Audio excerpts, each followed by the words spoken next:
اعوذ باللہ من الشیطان اللعین الرجیم بسم اللہ الرحمن الرحیم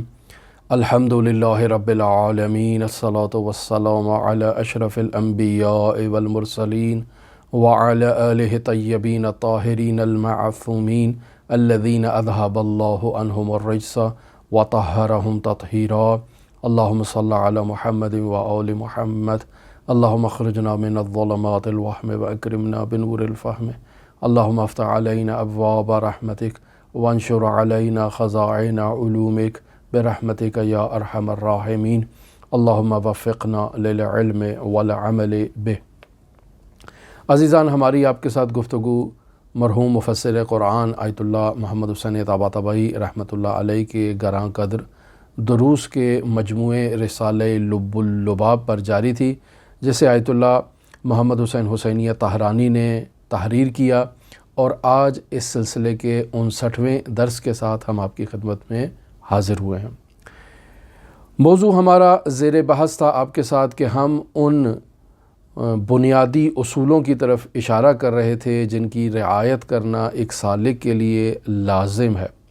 یا ایسے بھی کہا جا سکتا ہے کہ سیر و سلوک کے سفر میں ایک سالک کے لیے وہ بنیادی وظائف جسے مفسر قرآن نے بیان کیا، ہم ان وظائف کو آپ کی خدمت میں بیان کر رہے ہیں، اور آج اس سلسلے کے چوتھے وظیفے اور چوتھے بنیادی اصول کی طرف ہم اشارہ کرنا چاہ رہے ہیں کہ در حقیقت یہ دو اصول ہیں جنہیں مفسر قرآن نے یہاں ایک اصل کے عنوان سے بیان کیا ہے، یعنی توبہ کسے کہتے ہیں اور سیر و سلوک میں توبہ کی کیا اہمیت ہے، وفائے عہد کی اہمیت کیا ہے، اور پھر شیخ طریقت کے ساتھ وفا کرنا، اس سے کیا مراد ہے۔ یہ 3 عناوین ہیں، لیکن اگر مد نظر رکھا جائے تو یہ تینوں عناوین در حقیقت ہماری اسی گفتگو کی طرف بازگشت کرتے ہیں جسے آپ کی طرف خدمت میں ہم پہلے بیان کر چکے ہیں، یعنی ہم نے آپ کی خدمت میں وہ 12 سلوکی مراحل بیان کیے جنہیں ایک سالک نے طے کرنا ہے، اور ان مراحل میں پہلا مرحلہ جو بیان ہوا، جو ذکر ہوا، وہ اسلام اصغر تھا، یعنی ایک سالک اپنی زبان سے شہادتین کے کلمے کو جاری کرتا ہے، اشہد ان لا الہ الا اللہ وحدہ لا شریک لہ واشہد ان محمدا عبدہ ورسولہ۔ اب یہ سالک مسلمان ہو جاتا ہے، لہذا یہ سالک جو مسلمان ہے، جس نے اسلام اکبر اختیار کرنا ہے اسلام اصغر کے بعد، اب اس کی یہ ذمہ داری ہے کہ یہ آثار توحید کو اور آثار نبوت کو اپنے وجود میں داخل کرے اور سر تسلیم خم ہو جائے، یعنی خدا کا مطیع محض ہو، رسول خدا صلی اللہ علیہ وآلہ وسلم کا مطیع ہو جائے، یہ اس سالک کی ذمہ داری ہے۔ اور اسی نقطے کو بیان کیا ہے علامہ محمد اقبال رحمۃ اللہ علیہ نے اپنے اس شعر میں کہ جسے جواب شکوہ کے طور پر انہوں نے بیان کیا کہ کی محمد سے وفا تو نے تو ہم تیرے ہیں، یہ جہاں چیز ہے کیا لوح و قلم تیرے ہیں۔ تو حقیقت میں شاعر مشرق یہاں پر اسی وفا کی طرف اشارہ کرنا چاہ رہے ہیں کہ جب ایک شخص نے اسلام اصغر کو اختیار کر لیا، اسلام اکبر کو اختیار کرنا اس کی ذمہ داری ہے، یعنی تسلیم محض ہونا، اطاعت محض اختیار کرنا، مطیع ہونا خداوند متعال کا اور رسول خدا صلی اللہ علیہ وآلہ وسلم کا۔ لہٰذا اسی نقطے کی طرف اسلام اعظم میں اشارہ کیا گیا، اور وہ تسلیم محض ہونے کا اعلیٰ ترین مرتبہ کہ ایک سالک خود سے اپنی انانیت کو بھی ختم کر دے، خود سے عجب کو بھی ختم کر دے، اور صرف تسلیم ہی اس کی وجود سے ظاہر ہو اور اس کا اظہار ہو، اور یہ سالک تسلیم محض ہو۔ لیکن اگر سالک اپنی زندگی میں کہیں خداوند متعال کے حضور نافرمانی کرتا ہے تو یقینی بات ہے یہ نافرمانی اس سالک کا گناہ ہے، لہٰذا اللہ نے اپنے بندوں سے وعدہ کر لیا ہے کہ اگر آپ نجات حاصل کرنا چاہتے ہیں تو توبہ نجات کا واحد راستہ ہے۔ لہٰذا اے مسلمان، اگر تو گناہ کرتا ہے اور گناہ کرنے کے بعد تجھے اپنے گناہ کے اوپر پچھتاوا ہوتا ہے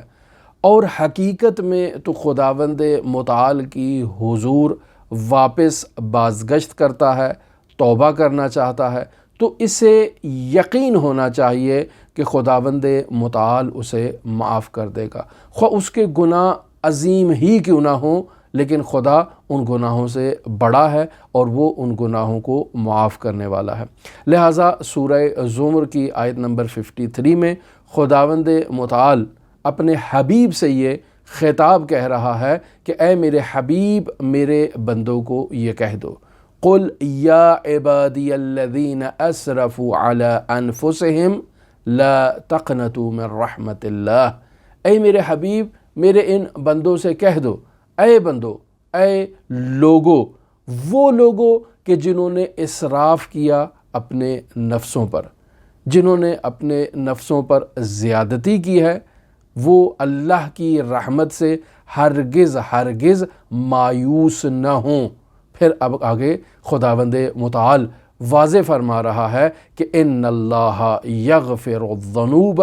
جمیعا، کہ بے شک اللہ تبارک و تعالی جمیع ذنوب کو معاف کرنے والا ہے۔ انہ هو الغفور الرحیم، اور وہی غفور بھی ہے اور وہی رحم کرنے والا بھی ہے۔ تو خداوند متعال نے قرآن مجید میں اپنے بندوں کو بشارت دے دی ہے کہ میں تمہارے گناہوں کو معاف کرنے والا ہوں۔ اب جب اللہ تبارک و تعالی بندوں کے گناہوں کو معاف کر دے گا تو یہاں تعلیم دی ہے بندوں کو کہ دیکھیں گناہ دو طرح کے ہیں۔ ایک وہ گناہ ہیں کہ جو حق الناس رکھتے ہیں، یعنی جن گناہوں کا تعلق معاشرے سے ہے، اور ایک وہ گناہ ہے کہ جن کا تعلق خداوند متعال سے ہے۔ وہ گناہ جن کا معاشرے سے تعلق ہے، یعنی تم نے کسی کی غیبت کی تو غیبت کے نتیجے میں تم نے کسی کو نقصان پہنچایا، معاشرے میں اس کی آبرو کو، اس کی عزت کو، اس کی حیثیت کو ملیا میٹ کر دیا، تم نے کسی پر تہمت لگائی، تو اس تہمت کا پہلو بھی معاشرتی پہلو ہے، اور معاشرے میں اس شخص کی تم نے حیثیت کو ملیا میٹ کر دیا، تو ایسے میں تمہیں معاشرے کے اندر اس کے اس مقام کو واپس لانا ضروری ہے، اور اگر تم اس مقام کو واپس نہیں لا سکتے تو اس شخص کو راضی کرنا یہ ضروری ہے تمہارے لیے۔ یعنی اگر تم نے کسی کی غیبت کی ہے، کسی پر تہمت لگائی ہے، اور اس غیبت اور تہمت کے نتیجے میں خاندان بکھر گیا ہے، طلاقیں ہو گئی ہیں، زندگیاں تباہ ہو گئی ہیں، تو اب تمہیں وہاں اس خاندان کو دوبارہ سمیٹنا یہ تمہاری ذمہ داری ہے۔ تم ان لوگوں کو بتاؤ کہ میں نے آپ کے حق میں زیادتی کی ہے، ناانصافی کی ہے، اور انہیں دوبارہ یکجا کرنے کی کوشش کرو، اور اگر انہیں یکجا نہیں کر سکتے تو تم ان سے حلالیت طلب کرو، اور اگر وہ تمہیں حلالیت نہیں دیتے، تم سے راضی نہیں ہوتے، تو خداوند متعال کے حضور دوبارہ عفو درگزر کا مطالبہ کرو، لیکن حق الناس تم نے ادا نہیں کیا، یا تم نے کسی کی غیبت کی، کسی کی تہمت لگائی کسی پر، اور اس غیبت اور تہمت کے نتیجے میں کسی کا کاروبار تباہ ہو گیا،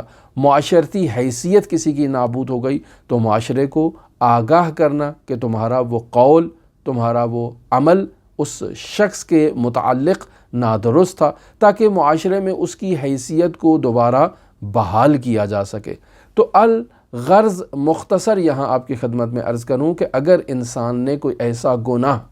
انجام دیا ہے کہ جو معاشرتی پہلو رکھتا ہے، تو وہاں اس شخص سے متعلق چونکہ گناہ ہے تو اس شخص سے رضایت حاصل کرنا یہ نہایت ضروری ہے ایک گنہگار شخص کے لیے۔ لہٰذا خداوند متعال کے حضور توبہ اور عفو درگزر کا وہ مطالبہ کر رہا ہے، لیکن اس کی یہ ذمہ داری ہے کہ وہ اس شخص کو بھی راضی کرے جس کے حق میں اس نے زیادتی کی ہے۔ اور دوسرا حقوق الناس، انسان گناہ کرتا ہے، ایسا حق پامال کرتا ہے جو اللہ کا حق ہے، یعنی حقوق اللہ کو پامال کرتا ہے، تو ایسے میں انسان کو یہ چاہیے کہ حقیقی طور پر توبہ کا پختہ عزم اور ارادہ کرتے ہوئے خداوند متعال کے حضور رجوع کرے اور خداوند متعال سے عہد و پیمان کرے کہ آج کے بعد میں دوبارہ اس گناہ کی طرف واپس نہیں پلٹوں گا۔ انسان نے زنا کیا ہے، انسان نے لواط کیا ہے، انسان نے کوئی بھی ایسا گناہ کیا ہے تو اس سے خداوند متعال کے حضور بازگشت کرے، خداوند متعال کے حضور عفو و درگزر کا مطالبہ کرے۔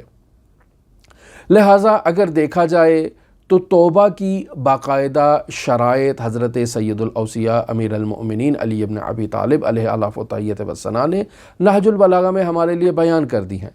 کہ انسان گنہگار ہمیشہ کے لیے اپنے گناہ پر نادم ہو جاتا ہے اور ہمیشہ کے لیے اس گناہ کو ترک کرنے کا پختہ عزم اور پختہ ارادہ کر لیتا ہے۔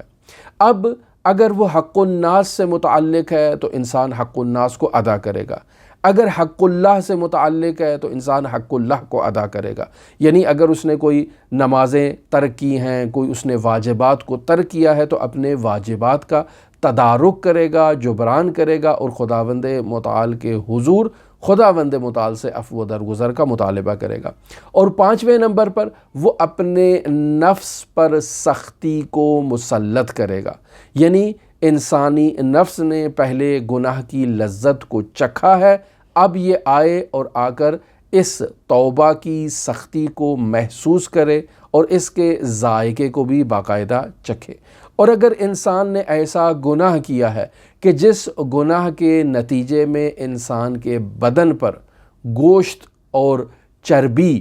پیدا ہو چکی ہے تو توبہ کے نتیجے میں انسان اس زائد گوشت کو پگھلا دے، یعنی ایسی خداوند متعال کے حضور توبہ کرے کہ انسان کے وجود میں یہ جو اضافی گوشت اور اضافی چربی آ چکی ہے یہ خداوند متعال کے حضور عفو و درگزر کا مطالبہ کرنے کے نتیجے میں یہ پگھل جائے اور ختم ہو جائے، اور پھر دوبارہ نیا تازہ گوشت انسان کے بدن پر رونما ہو اور نمودار ہو۔ اب یہ شخص خداوند متعال کے حضور تائب کہلائے گا اگر ان 5 شرائط پر عمل کرے۔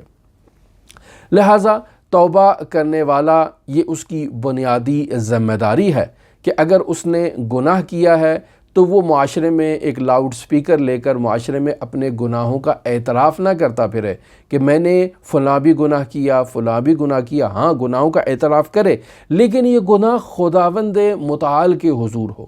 اب اس بات پر توجہ ضروری ہے کہ ایک شخص جس کے نامہ اعمال میں بہت گناہ ہے لیکن اس نے حضرت سید الاوصیاء امیر المؤمنین علی بن ابی طالب کے بیان کردہ اصولوں کے مطابق خداوند متعال کے حضور عفو و درگزر کا مطالبہ کیا ہے، خداوند متعال سے توبہ کی ہے اور خداوند متعال نے اس کی توبہ قبول کر لی ہے، لیکن اب اس کے نامہ اعمال میں تو پہلے گناہ تھے، نیکی نہیں تھی۔ اب اس کے نامہ اعمال میں نیکی کہاں سے آئے گی؟ تو خداوند متعال نے اپنے اس عبد کو بشارت دے دی ہے کہ میں تیرے ان تمام گناہوں کو نیکیوں میں تبدیل کر دوں گا، تو حقیقی توبہ تو کر میرے حضور، میں تیرے گناہوں کو نیکیوں میں تبدیل کر دوں گا۔ لہٰذا سورہ فرقان کی آیت نمبر 70 میں خداوند متعال اس مطلب کی طرف اشارہ کرتا ہے،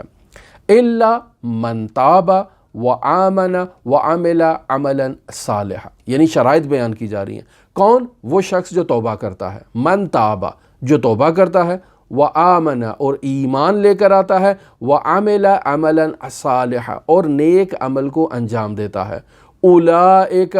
یبدل اللہ سیئاتہم حسنات، اللہ یہ وہی لوگ ہیں کہ جن کی اللہ برائیوں کو حسنات میں تبدیل کر دے گا، وکان اللہ غفورا رحیما، اور اللہ بہت ہی بخشش کرنے والا ہے، بہت ہی رحم کرنے والا ہے۔ لیکن یہاں ایک نہایت ہی اہم نقطے کی طرف میں اشارہ کرنا ضروری سمجھتا ہوں توبہ کے باب میں۔ بعض گناہ ایسے ہیں کہ جن کا اثر وضعی ہے ہماری علمی اصطلاح میں، یہ گناہ جن کا اثر وضعی ہے، گناہ معاف ہو جائے گا لیکن یہ اثر وضعی جو ہے وہ زائل ہرگز نہیں ہوگا اور وہ اپنی جگہ پر باقی رہے گا۔ مثلا میں اس کی ایک مثال آپ کی خدمت میں دیتا ہوں اور مثال کے ذریعے سے بات کو سمجھانا چاہتا ہوں۔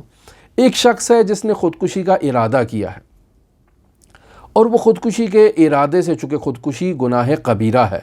خداوند متعال نے انسان کو زندگی دی ہے اور انسان اس زندگی کو نابود کرنا چاہتا ہے اور اپنے نفس کو موت دینا چاہتا ہے اور اپنی حیات کو قطع کرنا چاہتا ہے۔ خدا نے اس کو اس بات کی اجازت نہیں دی ہے۔ انسان کے زندگی میں مشکلات آتی ہیں، مسائل آتے ہیں، پریشانیاں ہوتی ہیں، لیکن اس کا راستہ خودکشی نہیں ہے۔ انسان خودکشی کرنا چاہتا ہے، اس نیت سے وہ ایک بہت بڑے جو ٹاور ہے اس کے اوپر چڑھ جاتا ہے۔ تو اب انسان اس ٹاور پر چڑھ گیا اور اس نے یہ ارادہ کیا کہ وہاں سے خود کو نیچے گرا دے گا۔ اس ٹاور کی چوٹی پر پہنچ گیا اور وہاں سے اس نے اس نیت سے کہ وہ خود کو اپنی زندگی کو ختم کرنا چاہتا ہے، اس نیت سے اس نے خود کو اس ٹاور سے نیچے گرا دیا۔ اب جب نیچے گرا دیا تو جیسے ہی نیچے کی طرف آ رہا ہے تو یہ شخص پشیمان ہو جاتا ہے اور خداوند متعال کے حضور خالصتاً عفو درگزر کا مطالبہ کرتا ہے، توبہ کرتا ہے کہ میں نے بہت غلطی کی ہے، بہت بڑا گناہ کیا، مجھے ایسا نہیں کرنا چاہیے تھا، اے خدا تو مجھے معاف کر دے۔ تو اب اس نے خداوند متعال کے حضور عفو درگزر کا مطالبہ کیا ہے۔ خدا اگر اس کی توبہ قبول بھی کر دے تو اس کا ہرگز یہ مطلب نہیں ہے کہ خداوند متعال وہیں اسے دو پر بھی عطا کر دے گا تاکہ یہ پرواز کرے اور زمین پر آ جائے اور وہاں موت سے اسے نجات مل جائے۔ نہیں، اس نے توبہ تو کر لی ہے لیکن اب اس کی زندگی کا خاتمہ یقینی ہے، چونکہ یہ اس ٹاور سے گر رہا ہے کہ جہاں اس کی نجات کا کوئی راستہ موجود نہیں ہے۔ نیچے جب یہ زمین پر گرے گا تو اس کا وجود قطع ہو جائے گا، متلاشی ہو جائے گا اور ٹکڑے ٹکڑے ہو جائے گا۔ یہ ہے اثر وضعی گناہ، یعنی اس نے گناہ کیا، خود کو اس ٹاور سے نیچے گرایا، لیکن اس ٹاور سے گرانے کے بعد جو اس نے گناہ کیا تو اس کا اثر یہ ہے کہ یہ زمین پر گرے اور اس کا بدن جو ہے وہ متلاشی ہو جائے۔ یا دوسری مثال، انسان خودکشی کرنا چاہتا ہے، خودکشی کرنے کی نیت سے کوئی ایسی زہریلی چیز اپنے معدے میں اتار لیتا ہے۔ اب جیسے ہی وہ چیز معدے میں گئی، انسان توبہ استغفار کرنا شروع کر دے،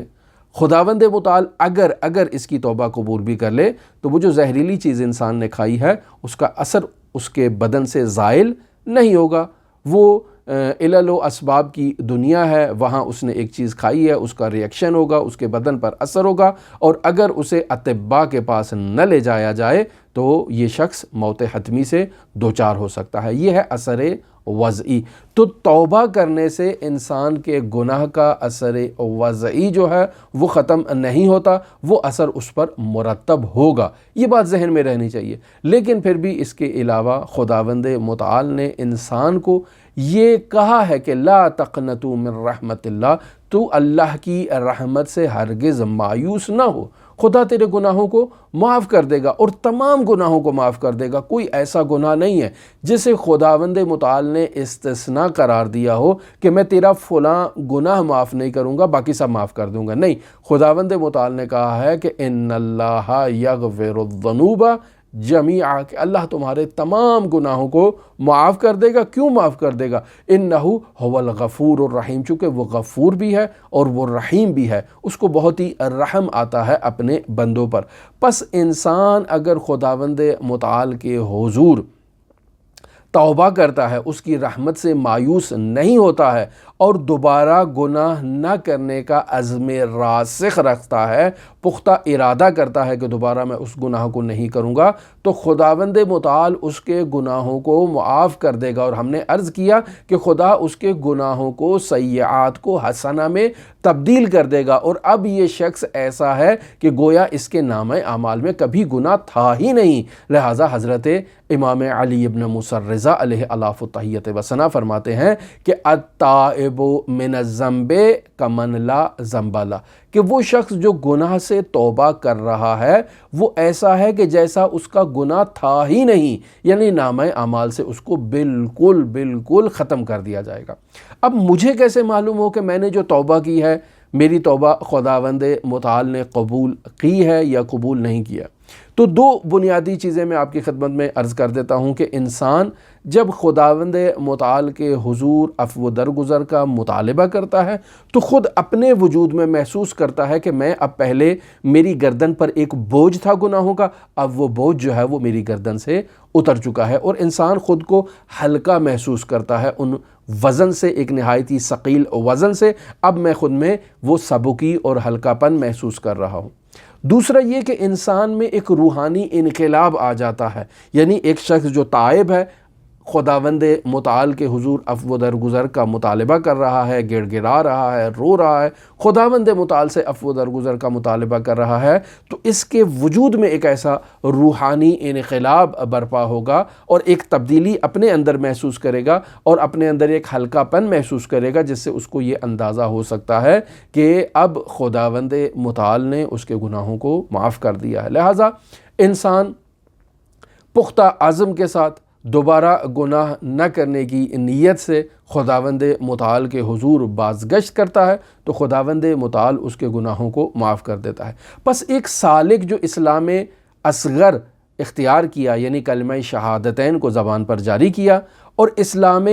اکبر میں داخل ہو چکا، یعنی اس نے پختہ عزم کیا کہ خداوند متعال کا مطیع ہوگا، رسول خدا صلی اللہ علیہ وآلہ وسلم کا فرمان بردار ہوگا، لہٰذا فرامین الہی پر عمل کرنے کے لیے یہ خداوند متعال سے وعدہ کرتا ہے کہ اے میرے پروردگار، میں تجھ سے یہ وعدہ کرتا ہوں کہ جو تو نے احکام مجھے دیے ہیں حضرت ختمی مرتبت صلی اللہ علیہ وآلہ وسلم کے ذریعے، میں ان پر عمل کروں گا، یعنی تیرے واجبات پر عمل کروں گا، تیرے نواہی، تیرے محرمات سے اجتناب کروں گا، تیرے مستحبات پر عمل کروں گا، اور تیری طرف سے جو چیزیں مکروہ قرار دی گئی ہیں انہیں میں اپنی زندگی سے ختم کروں گا، اور وہ چیزیں جو میری زندگی میں مباح ہیں انہیں بھی تبدیل بے احسن کرتے ہوئے یا مستحب قرار دے کر ان پر عمل کروں گا، یا مکروہ قرار دے کر ان کو اپنی زندگی سے خاتمہ بالخیر کروں گا۔ پس اے میرے پروردگار، میری زندگی میں یا واجبات ہوں گے یا مستحبات ہوں گے،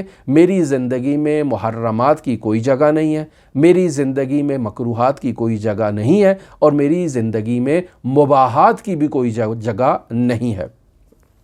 لہٰذا یہ وعدہ کیا ہے ایک سالک نے، لیکن اگر یہ سالک خداوند متعال کے حضور اس وعدے کو توڑتا ہے، گناہ کبیرہ کرتا ہے، گناہ صغیرہ کرتا ہے،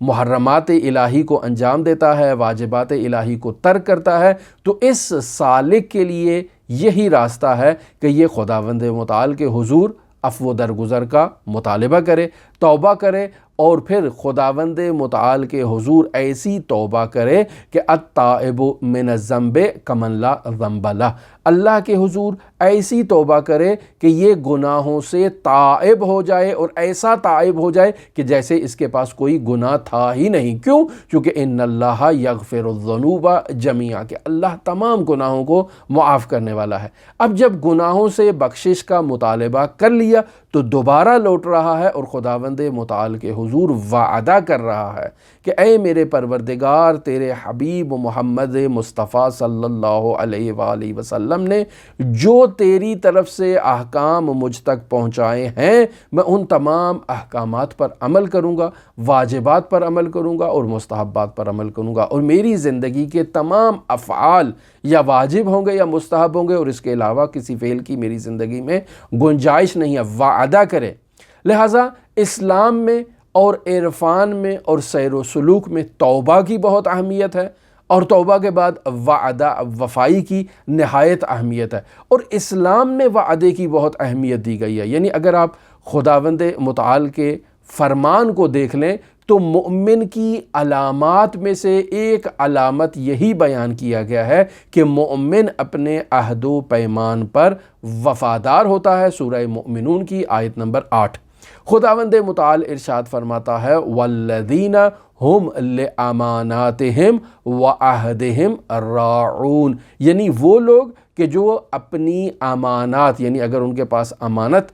رکھوائی جاتی ہے اور اگر وہ عہد و پیمان کرتے ہیں کسی کے ساتھ تو امانت کی جو ہے وہ پاسداری کرتے ہیں، حفاظت کرتے ہیں اور واپس اسے اس کے صاحب تک اور مالک تک پہنچا دیتے ہیں، اور اگر کسی کے ساتھ ایگریمنٹ کرتے ہیں، عہد و پیمان کرتے ہیں تو اپنے عہد و پیمان کی پاسداری کرتے ہیں۔ لہٰذا اسلام میں عہد و پیمان کی پاسداری کرنے کی نہایت اہمیت ہے۔ ایک سالک جو سیر اللہ کرنا چاہتا ہے، سفر اللہ کرنا چاہتا ہے، سفر سلوکی کرنا چاہتا ہے، اس کے لیے بھی ضروری ہے کہ یہ خداوند متعال کے ساتھ کیے ہوئے عہد و پیمان کی پاسداری کرے۔ یہ زندگی خداوند متعال نے ہمیں عطا کی ہے اور ہمارے پاس اس کی امانت ہے، ہمیں اس امانت کی حفاظت کرنا ہے اور اس عہد پر عمل کرنا ہے کہ جو ہم نے اسلام اصغر میں اشہد ان لا الہ الا اللہ وحدہ لا شریک لہ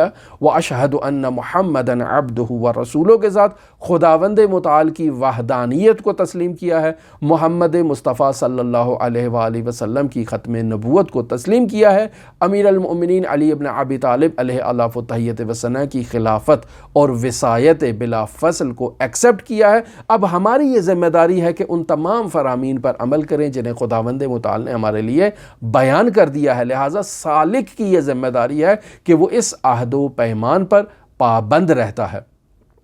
سوال، اگر عہد و پیمان نہ ہو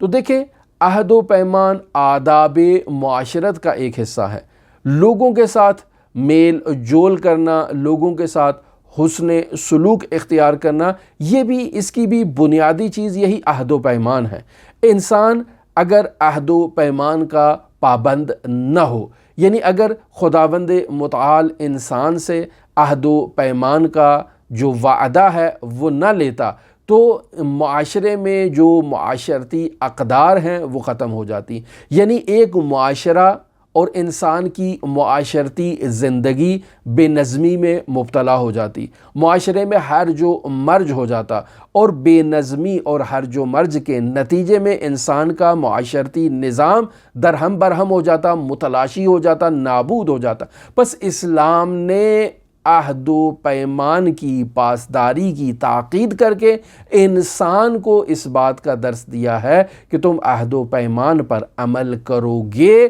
تو یہ تمہارا معاشرتی زندگی کا نظام بھی برقرار رہے گا اور معاشرہ بھی برقرار رہے گا۔ اور اگر عہد و پیمان کو انسانی معاشرے سے حذف کر دیا جائے تو کسی شخص کا کسی دوسرے کے اوپر اعتماد نہیں رہے گا، کوئی کسی کے اوپر اعتماد نہیں کرے گا۔ لہٰذا اس قدر اسلام نے عہد و پیمان کی تاکید کی ہے کہ حتیٰ کہ یہ بھی کہا گیا ہے کہ اپنے دشمنوں کے ساتھ بھی انسان جو ہے وہ عہد و پیمان کی پاسداری کرے۔ لہٰذا خداوند متعال ایک تو کلی قانون ہمیں بیان کر رہا ہے کہ الموفون بعہدہم اذا عاہدوا، یعنی انسان جب عہد کرتا ہے تو اس عہد کی وفاداری کرتا ہے، سورہ بقرہ کی آیت نمبر 177 میں۔ لیکن اس کے علاوہ ہمیں یہ بیان کیا گیا ہے کہ اگر انسان عہد کرے تو اس عہد کی وفاداری کرے، اور اگر عہد کی وفاداری نہیں کرے گا تو یہ جو اسلام اصغر اس نے اختیار کیا ہے، یہ جو اسلام اکبر اس نے اختیار کیا ہے، یہ سب کے سب دھڑم کر کے زمین پر گر جائیں گے۔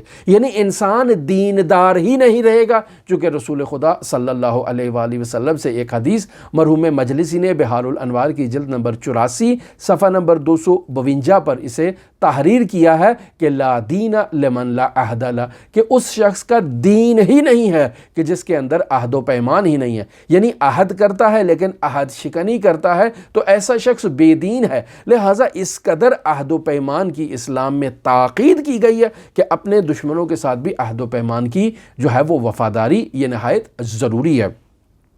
لہٰذا حضرت سید الاوصیاء امیر المؤمنین علی ابن ابی طالب علیہ الاف و تحیۃ وثناء نے مالک اشتر کو جو مصر پر حکومت کرنے سے متعلق دستور العمل دیا، جو حکم جاری کیا، اس میں بھی حضرت سید الاوصیاء نے اپنے دشمنوں کے ساتھ وعدہ وفائی کی تاکید کی ہے اور مالک اشتر سے کہا ہے کہ اگر تم اپنے دشمن کے ساتھ ایگریمنٹ کرتے ہو اور تم اسے امان دیتے ہو تو اپنے عہد و پیمان کے اوپر پابند رہو اور اس کی جان و مال و ناموس کی حفاظت کرنا تمہاری ذمہ داری ہے۔ کیوں؟ چونکہ یہ فرائض الہی میں سے ہے کہ اگر تم کسی کے ساتھ وعدہ کرتے ہو تو اس وعدے کی وفاداری کرو، یہ ایک اسلامی وظیفہ ہے۔ وہاں سے بھی آپ کو اس کی اہمیت کا اندازہ ہوتا ہے۔ میں ایک واقعہ آپ کی خدمت میں نقل کرتا ہوں، رسول خدا صلی اللہ علیہ وآلہ وسلم سے متعلق ہے، یہ بھی بحار الانوار میں جلد نمبر 21 کے اندر صفحہ نمبر 30 پر مرحوم مجلسی رحمۃ اللہ علیہ نے نقل کیا ہے۔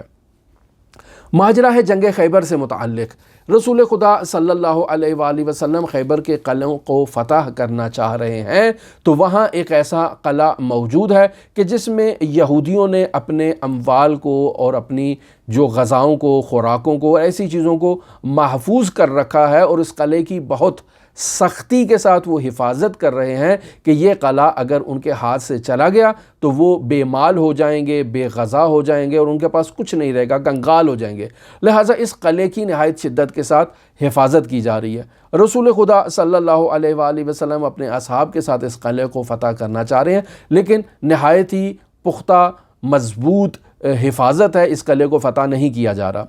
تو اب ایک یہودی ایسے میں رسول خدا کی خدمت میں حاضر ہوتا ہے اور آ کر کہتا ہے کہ اگر مجھے، میرے اہل و عیال کو اور میرے اموال کو آپ امان دیں تو میں آپ کو اس قلعے کی کامیابی کا راز بتاتا ہوں۔ تو رسول خدا صلی اللہ علیہ وآلہ وسلم نے اسے کہا کہ آپ کو ہم امان دیتے ہیں، اب آپ اس کا راز بتائیں۔ تو یہ شخص کہتا ہے کہ اس کا راز یہ ہے کہ فلاں مخصوص نقطے کے اوپر جو ہے وہ آپ زمین کو کھدوائیں، وہاں سے پانی کا سسٹم جو ہے وہ نمودار ہوگا، آپ اس پانی کو منقطع کر دیں۔ ان لوگوں کے اوپر جو قلعے کے اندر ہیں، جب پانی بند ہو جائے گا تو یہ خود بخود آپ کے تسلیم ہو جائیں گے اور آپ اس قلعے کو فتح کر لیں گے۔ رسول خدا صلی اللہ علیہ وآلہ وسلم نے فرمایا کہ ہم نے آپ کے ساتھ وعدہ کیا تھا کہ ہم آپ کو امان دیں گے، ہم نے آپ کو امان دی، لیکن جو طریقہ کار آپ نے بتایا ہے یہ غیر اسلامی ہے، یعنی اسلامی تعلیمات کے مطابق نہیں ہے، لہٰذا ہم اس طریقہ کار پر عمل نہیں کریں گے، ہم کسی پر پانی کو بند نہیں کر سکتے۔ لہٰذا خداوند متعال نے رسول خدا صلی اللہ علیہ وآلہ وسلم کو ایک دوسرے راستے سے اس قلعے کے اوپر فتح اور کامیابی نصیب کی۔ پس خلاصہ مختصر آج کی گفتگو کا میں آپ کی خدمت میں بیان کروں کہ اسلام نے دو بنیادی قوانین ایک سالک کے لیے بیان کر دی ہیں۔ پہلا ہے کہ انسان جب اسلام اصغر کو اور اسلام اکبر کو اختیار کرتا ہے اور اسلام اعظم کو اختیار کرتا ہے، اس کی یہ ذمہ داری ہے کہ یہ ابھی اپنے عہد جو اس نے خداوند متعال کے ساتھ اور رسول خدا کے ساتھ جو عہد باندھا ہے، اس عہد کو عہد شکنی نہ کرے، چونکہ اسلام میں وعدہ وفائی کی اور عہد و پیمان کی نہایت اہمیت ہے۔ لیکن اگر یہ شخص گناہ کرتا ہے تو ان اللہ یغفر الذنوب جمیعا، اللہ تمام گناہوں کو معاف کر دیتا ہے۔ لا تقنطوا من رحمت اللہ، اللہ کی رحمت سے مایوس نہ ہو۔ یہ سالک ہمیشہ خداوند متعال کی رحمت پر امیدوار ہوتے ہوئے خداوند متعال کے حضور عفو و درگزر کا مطالبہ کرے، خداوند متعال کے حضور دوبارہ بازگشت کرے، توبہ کرے، خداوند متعال سے تقاضا کرے کہ اس کے گناہوں کو خداوند متعال معاف کر دے، اور دوبارہ عزم کرے، پختہ عزم کرے کہ دوبارہ کبھی اپنی زندگی میں گناہوں کو انجام نہیں دے گا۔ اب خداوند متعال کی طرف بازگشت اس شخص نے کر لی ہے تو دوبارہ اپنے عہد و پیمان پر پابند رہے اور خدا اور اس کے رسول کے حضور یہ شخص، یہ سالک مطیع محض ہو جائے۔ ہم لوٹتے ہیں آیت اللہ مفسر قرآن علامہ محمد حسین طباطبائی رحمۃ اللہ علیہ کی عبارت کی طرف کہ انہوں نے نہایت ہی مختصر صرف 3 کلموں میں اس تمام عبارت کو اس طرح سے جو ہے وہ پرو دیا ہے کہ جسے ہم آپ کی خدمت میں بیان کریں۔ پہلا مطلب کیا ہے کہ انسان وعدہ وفائی کرے، لہٰذا چوتھا بنیادی رکن سیر و سلوک جسے مفسر قرآن بیان کر رہے ہیں وہ ہے وفا کرنا، یعنی ایک سالک جب بھی وعدہ کرتا ہے تو وہ اپنے عہد و پیمان کی پاسداری کرتا ہے۔ کیسے پاسداری کر سکتا ہے؟ سالک ہمیشہ مراقبے کی حالت میں رہتا ہے کہ اس سے کوئی گناہ سرزد نہ ہو جائے، اس سے کوئی معاصی سرزد نہ ہو جائے، لہٰذا مراقبے کے ذریعے سے وہ عہد و پیمان کی پاسداری کرتا ہے اور اپنے عہد کی وفاداری کرتا ہے، اور وہ عہد اس نے خدا سے باندھا ہے، وہ عہد اس نے خدا کے حبیب سے باندھا ہے، وہ عہد اس نے ائمہ معصومین علیہم الصلاۃ والسلام سے باندھا ہے، وہ عہد اس نے اپنے مرجع تقلید سے باندھا ہے، وہ عہد اس نے اپنے شیخ طریقت مرشد کامل استاد سے باندھا ہے۔ جس سے بھی اس نے عہد باندھا ہے اس عہد کی یہ شخص پاسداری کرے گا، اور اگر کہیں اس سے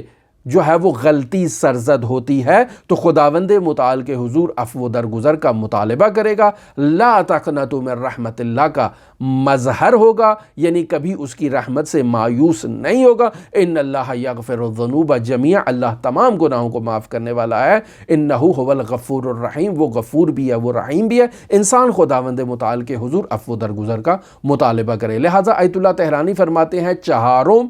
وفا، پھر کیا فرماتے ہیں؟ وآن عبارت است از آن کے آنچه را که از آن توبه نموده دیگر مرتکب نگردد، یعنی سالک نے جو گناہ کیا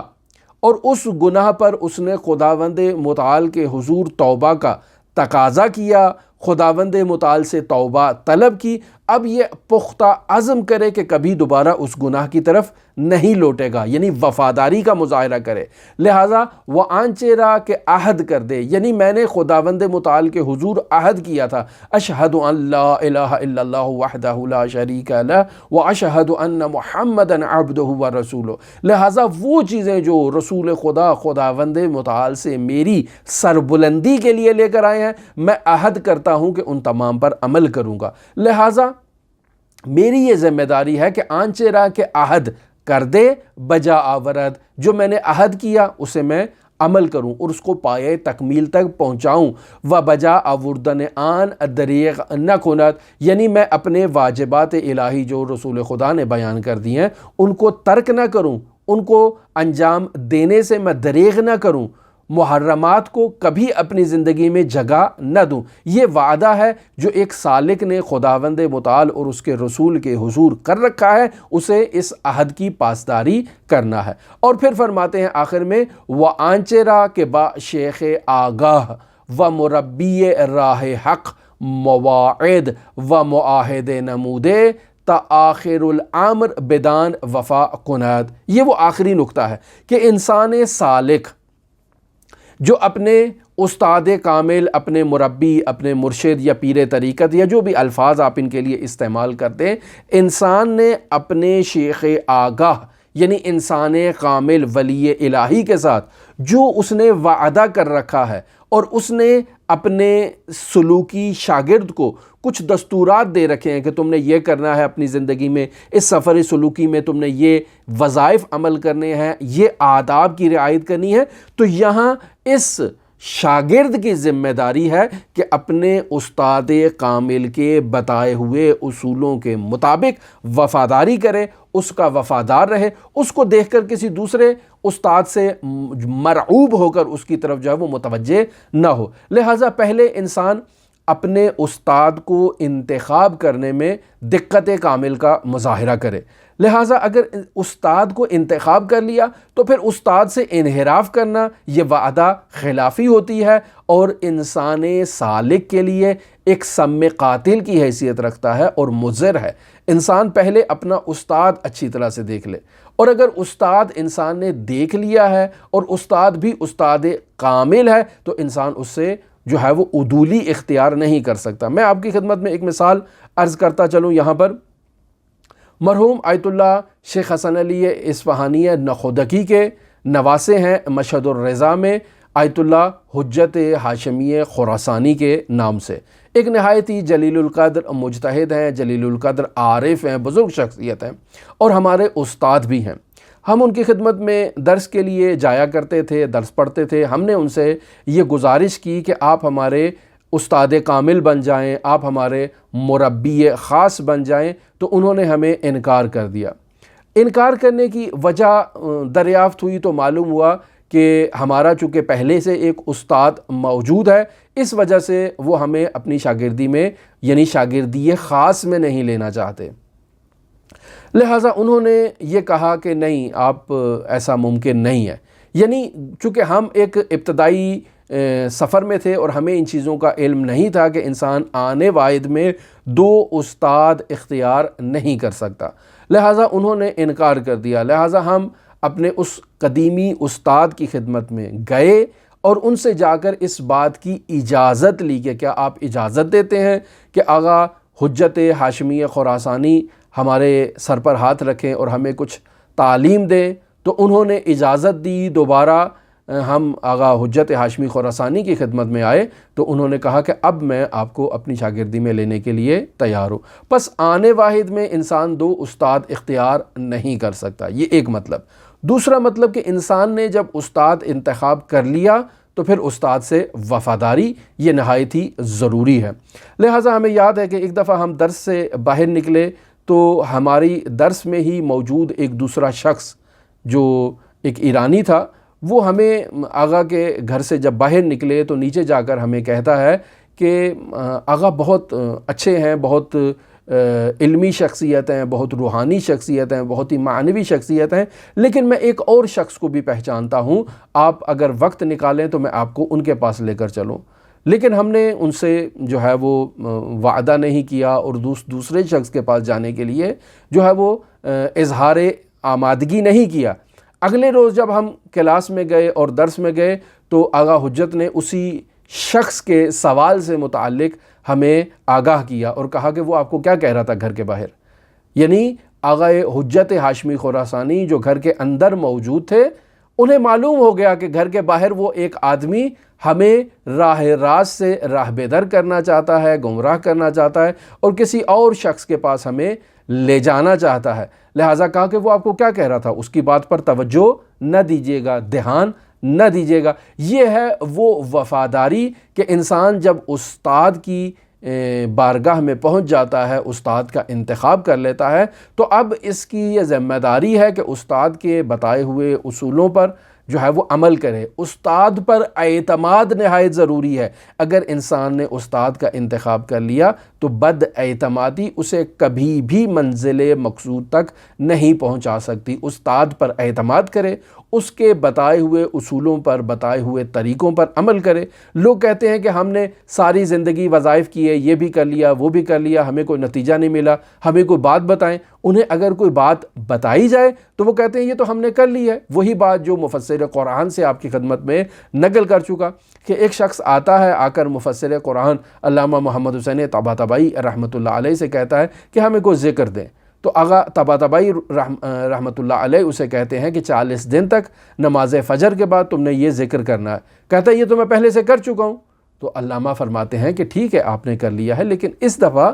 اب میرے کہنے پہ کر لیں۔ یعنی اب استاد کامل کی روح آپ کے ساتھ موجود ہے اور ان کی تائید آپ کے ساتھ موجود ہے اور وہ آپ کو تائید کر رہے ہیں کہ آپ اس عمل کو انجام دیں۔ پہلے آپ نے خود اپنی منشا کے مطابق، اپنی مرضی کے مطابق، اپنی خواہش کے مطابق عمل کو انجام دیا۔ اس دفعہ استاد کی خواہش کے مطابق اور استاد کی جو مراد ہے اور استاد کا جو قول ہے اس کے مطابق آپ اس کو عمل کو انجام دیں، اس میں نتیجہ ملے گا۔ یہ وہ تمام مطالب ہیں کہ جو توبہ اور وفا سے متعلق ضروری تھے، جنہیں ہم نے آپ کی خدمت میں بیان کر دیا۔ ہماری گفتگو ان 25 بنیادی اصولوں پر آپ کے ساتھ جاری ہے۔ کل انشاءاللہ ہم 5ویں موضوع کے ساتھ اور عنوان کے ساتھ آپ کی خدمت میں حاضر ہوں گے۔ ہماری دعا ہے کہ خداوند متعال ہماری تمام تقصیرات سے درگزر فرمائے، ہمیں توبہ حقیقی عطا فرمائے۔ خداوند متعال ہمیں حقیقی معانی میں وعدہ وفائی کی تعلیم دے اور وعدہ